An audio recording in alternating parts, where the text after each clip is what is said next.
What's up, everybody? Joe White here. It's been a while since I've made a video. I'm sorry for the glare in my glasses. Try to do it like this. How about that? Yeah, see, now I can't see. Can't even see the thing that says stop. So, you're going to have to deal with the glare. Um, no, this is not me doing the ice bucket challenge. I refuse. But if you want to do the Joe is Poe challenge, you can donate to that Joe is Poe fund. Because, I need the money. Badly. So, if you want to donate to the Joe is Poe fund, you can dump whatever on your head. I don't care. And if somebody really wants to impress me, do the hot coffee challenge. That would be great. YouTube million hits in one day. Hot coffee challenge. I'm here to talk about a couple things. First of all, the WWE. As you know, I'm a huge wrestling fan. TNA, I'm not even going to discuss. That's a sinking ship. Those are on there that are on there know that they probably can't get a better paying job anywhere else. And those that could like the schedule too much, so they're staying there. The place to be right now in the professional wrestling, I think, is Japan, from what everybody's been saying with the G1 Climax and everything like that. Those are the first couple of Japanese shows that I really have ever watched. And the crowd and the dynamic of them actually, being a lot stiffer than what they are here in the U.S. really opened my eyes as to what professional wrestling can be in the U.S. I do think, however, that if,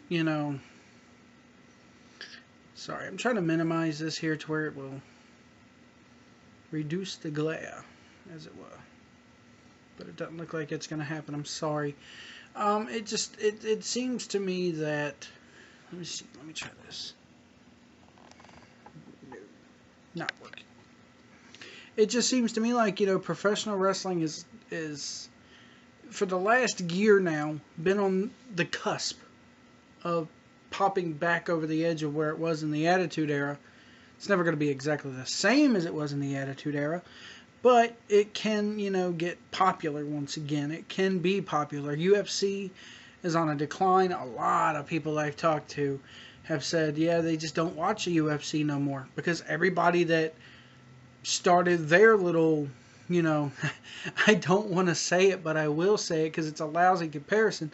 But everything that the UFC went through in the mid to late 2000s, and even like into like 2010 and 11 with their quote unquote attitude era, their attitude era has fizzled out because you have no GSP right now. You have nobody like, in MMA anymore, like a Tito Ortiz, a Randy Couture, a Ken Shamrock. You don't have GSP, you don't have these guys. So, the biggest fight that everybody's talking about now is Cormier and Jones, and it sounds like it's getting pushed back to January. You got Ronda Rousey, who I love. She's a hot ass-kicking woman. Golly. Everybody's talking, will she fight Carano? Carano's been, in and out, gone for a while. I don't know. The last thing I saw Gina Carano in was when she did the Red Alert 3 video game with the Command and Conquer with EA. So, that's the last time I saw Carano. Interesting fact, Ric Flair was also in that video game. But that's the way I see UFC right now, and the state of the business overall. It's right at, it's right at the cusp. Could be something more, could not. I doubt you ever really see an Attitude Era again, So, but that to me, is probably the state of things. WWE right now, they just had their squash match of the century. Pretty much, the biggest squash match of our time. Also the best squash match I've ever seen, with Brock Lesnar defeating John Cena. John Cena did not come out on Raw last night. He's selling it. To me, if John Cena comes out there smiling and going, yeah, I got my ass kicked, but I never gave up. I never gave up. I didn't tap. No. Cena needs to cut. If there was ever a damn opportunity for Cena to come out there and turn heel, now is the time. Now is the time. Lesnar's a face. I'm sorry. Lesnar to me is a baby face. There was ever a time for me, there was an article on WWE.com about who Mr. SummerSlam is. To me, it's Brock Lesnar. Because if you remember, the greatest match he ever had probably in WWE, well, the greatest match he had in WWE was him and Angle at WrestleMania 19, in my opinion. But what really sent him over the edge was SummerSlam of 2002, when him and Rock did that double turn. And Rock went away and came back as a heel.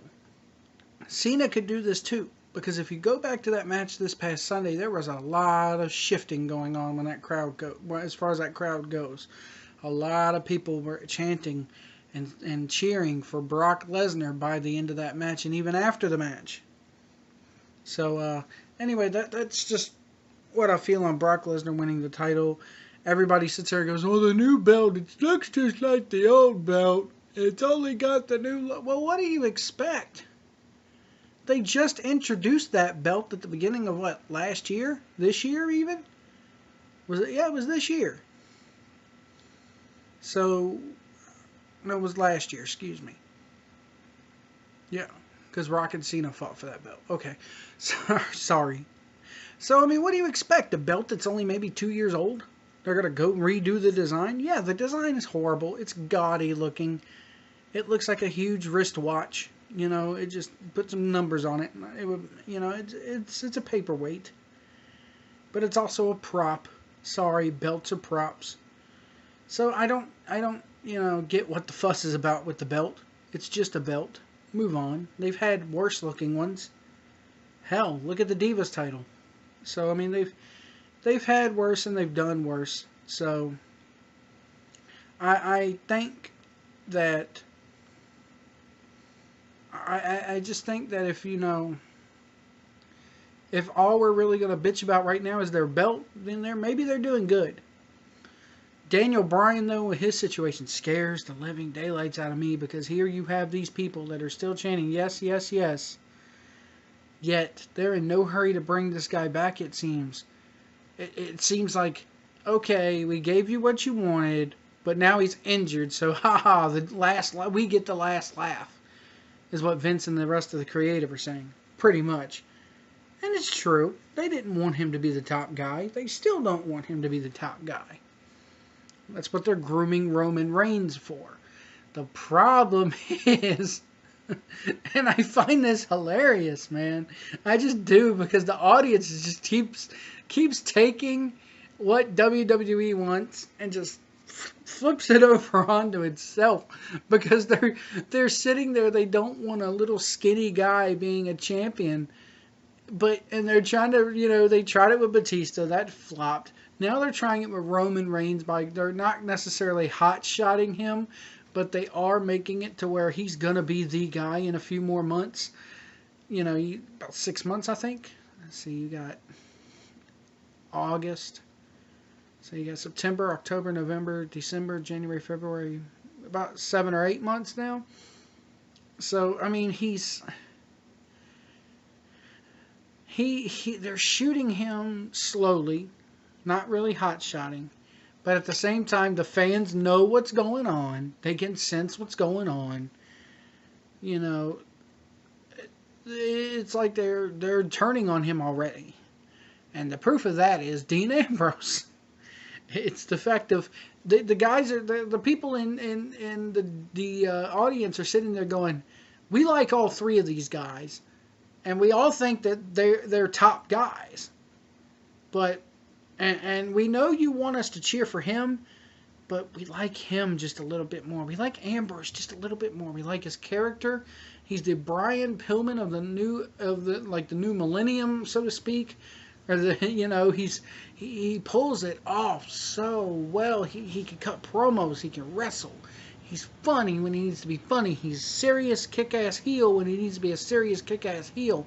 I've never seen a guy in the last 10 years maybe that's had it, that's just as much as he has. And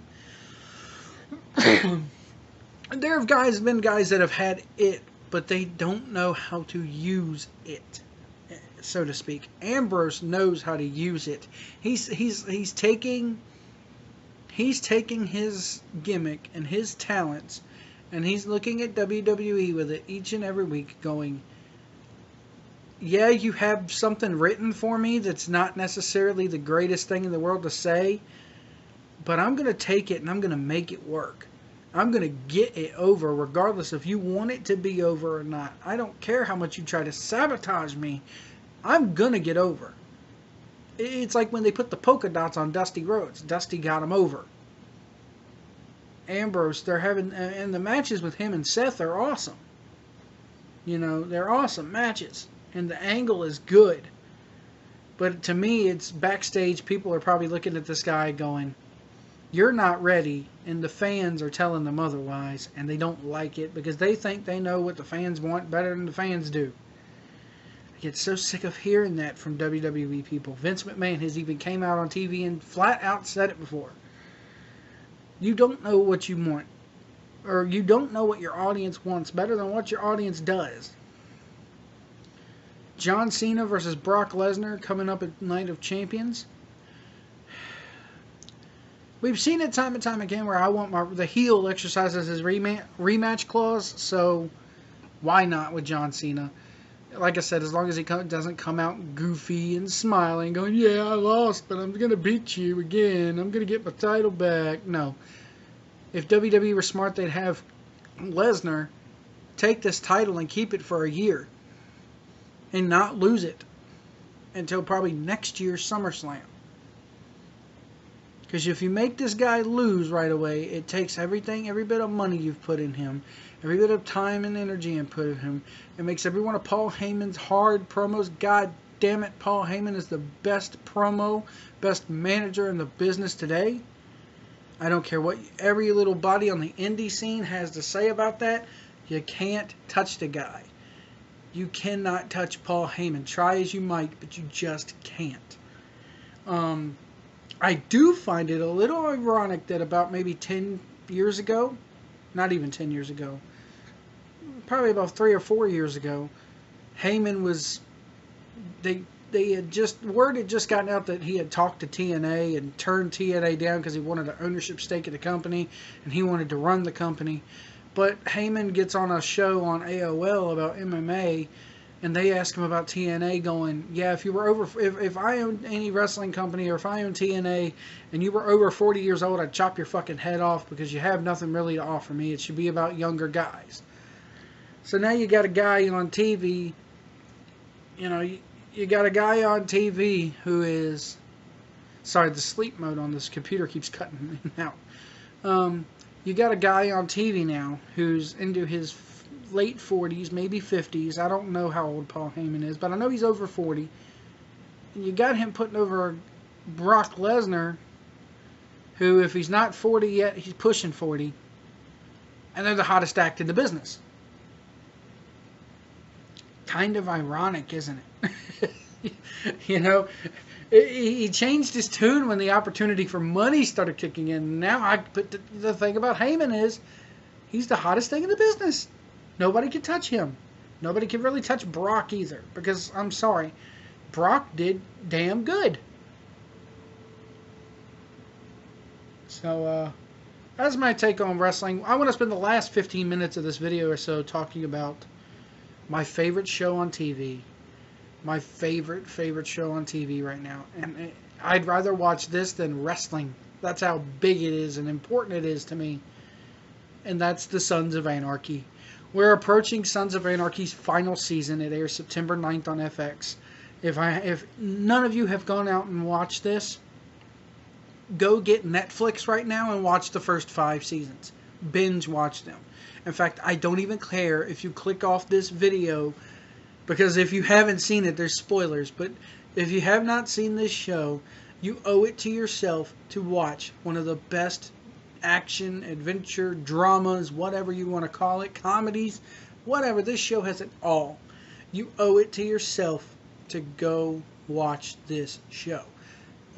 Seasons 1 through 5 are up on Netflix right now. I got season 5 playing as we speak. The last episode of it on my TV. So go watch The Sons. See, anyway, spoiler alert, season 7's coming up. Who's going to live? Who's going to die? Gemma, is she going to live or die for killing Tara? Is Juice going to live or die for helping, Gemma? Is Gemma going to be the one to keep Juice away from the club and hide Juice? Because Jax already has it in for Juice anyways? And then you have to go around the table and figure who's going to die this year and who's going to live. Is Tig going to die? Is Happy going to die? You got Tig, Happy, Bobby, Chibs. Chibs, I think, is going to live. I like Chibs. But you go around that table and who's going to live and who's going to die. And, will we see the new police chief at all? There's been a big deal about there not being a police chief, that everything's going to be going on with this DA and all this. I think that, the homeless woman that everybody sees in every single season, sometimes she appears twice in one season. Who is she? Is she like a guardian angel? Is she some girl's mother? Is she Jax's mother? Or, her sister or something like that? Honestly, with a homeless woman, Kurt Sutter's not came out and said 100%, but I think she's just like, the guardian angel that watches all over the whole show, and we're not going to really know who she is, but she's there and she watches over everybody. How's the series going to end? I think, honestly, the last shot of this show that you're going to see, I honestly think they're going to pull a Harry Potter on everybody and give you a little epilogue. We're going to see 10 years down the road, and I think the last thing you'll see, it could go one of two ways, because it depends on if Jax lives or dies. A lot of people saying Jax is going to die at the end of this. I honestly don't know how I feel about Jax dying at the end of this. But it can either go one or two ways. Either I think you're going to go into the future about 10, 20 years, and you're either going to see Jax passing the gavel over to Abel, or you're going to see just Abel sitting at the head of the table with Thomas at his side as the VP. Yeah, I think his boys are going to go outlaw and keep the club going. I don't think the club is going to shut down, because the club is the whole basis for the show. And Sutter has, said that this is it. This is the last season. He's going off with FX and a couple other writers and producers to do a show set in medieval times about an executioner. It's called The Bastard Executioner. But he's also said that he's open to do a prequel down the road. I think a couple of titles that I've heard for the show are Charming, and another one I've heard is First Nine, which I love the idea of First Nine. If you're a big fan of the show, you know what First Nine is. It's the first founding 9 members. So I think you're going to see, you'll see that little prequel. He doesn't know if it's going to be a miniseries or if it's going to be a full-on show. I think it should be a full-on show. But let's see, a couple other things. I'm getting ready to go back to school soon if I don't get this job that I've applied for. Which it looks like I don't have it. So I got to go back to school and do the whole school thing. Kind of excited about going back to school. My son's starting kindergarten this year, and he's not making the transition well. But he'll do good. He'll do good. It just takes a period of adjustment. Me, on the other hand, I'm excited to go back to school. I'm going back to school to do study how to do private security. And yeah, that's pretty much all that's been going on with me. I'm sorry it's been so long without videos. I haven't had a webcam to do a video. But hopefully, maybe there will be more in the future. Follow me on Twitter at Wrestling Truck. That's WRESTLING TURCK. And also follow me on Facebook. I'll put the links in the description. And until next time, this is Joe White. Thank you for watching. And we'll see you down the road.